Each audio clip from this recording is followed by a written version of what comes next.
And welcome to Quick Reading session number 4. This is your coach, Jim Kwik, with Quick Learning, and I'm here to help you learn quickly. And I want to congratulate you for getting this far. You made it to session number 4, and you're one of the few who do in the world versus many who talk. So many people talk about information overload and how they're stressed and they don't know what to do and they're a victim. And here I'm so excited to work with you because you've taken responsibility. You have the ability to respond. You're owning your personal power, and I think it's going to pay dividends. And I've had so much enjoyment reading through your comments in the previous sessions, and I'm really looking forward to this session because this is where really the rubber meets the road. And what we're going to do and cover in this session is I'm going to do a couple exercises with you to increase your speed, and I'm also going to share with you some advanced techniques on how to really read for power. And we're also going to cover periodical reading, from newspapers to magazines, and give you a structure and a strategy for that also as well. So right now, up to this point, we've talked about the power of quick reading, meaning speed, right? Because it's very important to be able to nowadays to be able to catch up. And we talked about rule number 1, which is if you want more speed, use your finger when you read, and specifically using your left finger while you read, because it helps to engage more of the right brain potentially based on all the latest research. And then the second thing we talked about was comprehension, because it makes no sense to actually read something, right, if you don't actually understand and retain it. And so you said one of the things for quick reading, rule number 2, was if you want better comprehension, you need to ask more questions, because really questions are the answer. And we're going to go into this a little bit now. And then also in the next session, we're actually going to be talking about technical reading for books like nonfiction books or textbooks. I'm going to give you a strategy and a structure for remembering and reading things more quickly and effectively for information that's more technical and more information based, if you will. And so from here, we talked about smart reading, right? So we went from speed to comprehension to just smart reading. Even before you have the speed, who doesn't want to be able to be smarter while they read, to be able to read with intelligence, to be able to get the most out of that, regardless with your reading rate. And so that's going to be a big focus of this session. So just to really quickly review, we talked about the 5 pillars of quick reading, which was place, right? Because the context or your environment has a huge influence on your state and your ability to be in a connect with that place of genius inside of you, right? We all know this, that when you're in inspiring places, you're just more inspired to do things as opposed to in the external environment where it's a little bit not as great or not as encouraging. So you want to set up your place, and that has everything to do with the lighting we talked about, and the air temperature, and fresh air, and positive photos and sayings around you, just to kind of to associate a very powerful, awesome feeling to anytime you go into that kind of reading space. The other second thing we talked about was physiology, really, which is the what. If your physiology really affects your psychology or your mentality, how you're sitting right now, especially because reading is such a visual task. Sitting upright is a more visual posture that allows you to access more of that. So, and also because when you bend down, you collapse your diaphragm, which makes it harder to get oxygen into your bloodstream, which is important for your that oxygen go into your brain. So your physiology, and then just what you're eating. Like if you eat a big meal and right before you need to read something, you kind of have that kind of Thanksgiving hangover, and the only thing you really want to do is sleep.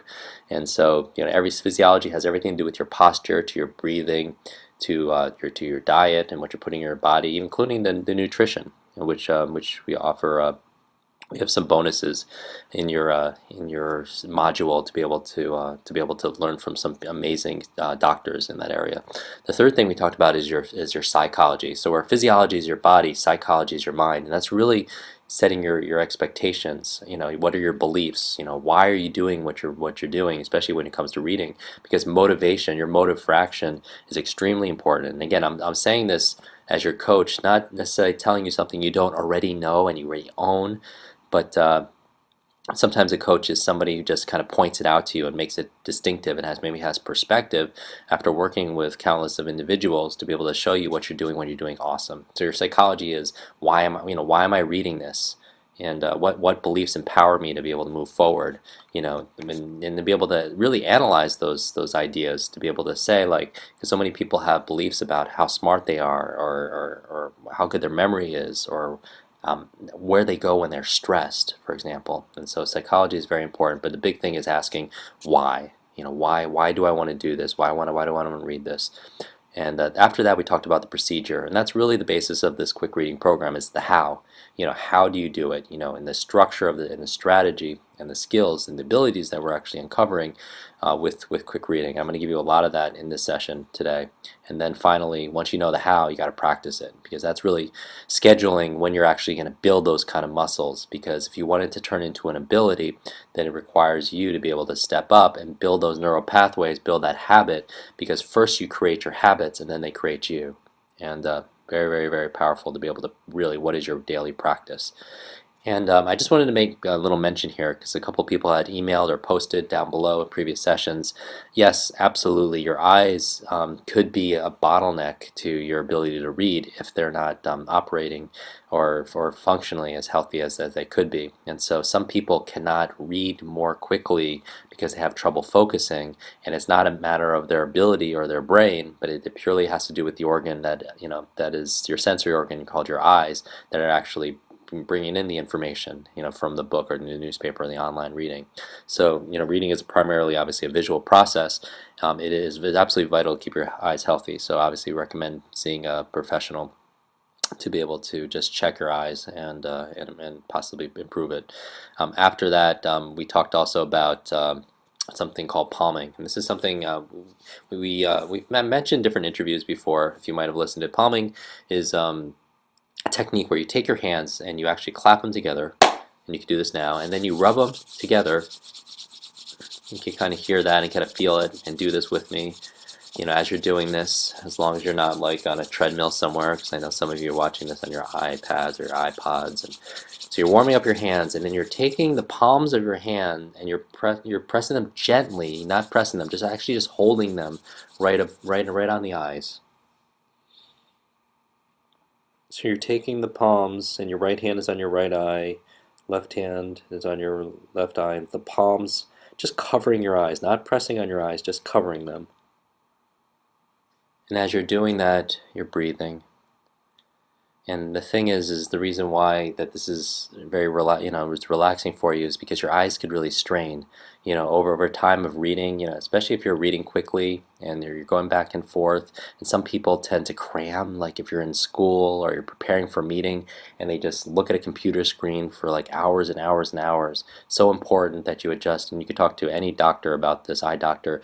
If you're looking at a screen, that you actually look, take some time to look off into the distance. So your eyes aren't just fixated all the time at one distance.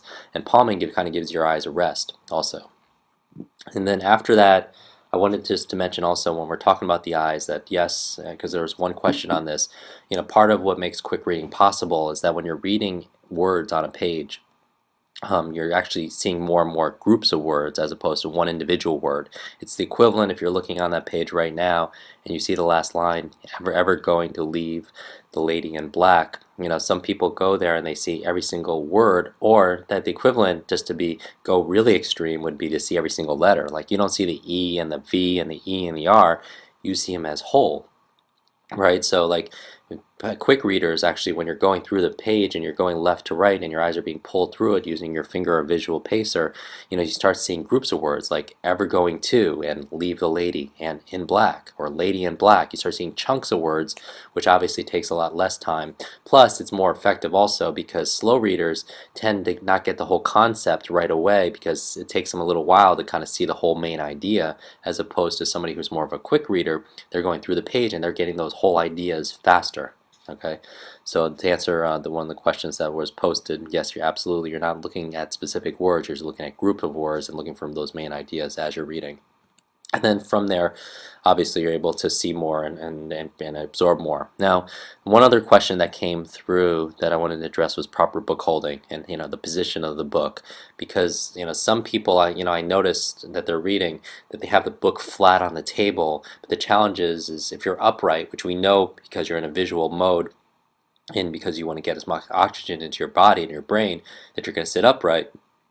But if you're sitting upright and the book is flat on a table in front of you, then you're looking at the book at an angle, which is not optimal. So the position of the book really, it's comfortable distance, obviously, from the eyes, right? So your eyes aren't straining.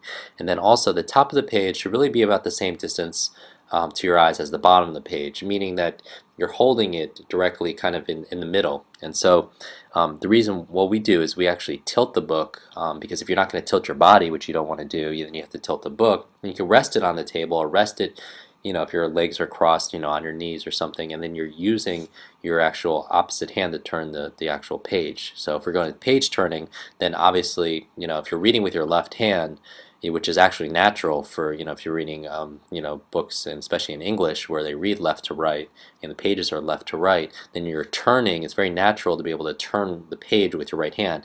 And you're thinking like, well, page turning doesn't, really slow me down too much compared to everything else.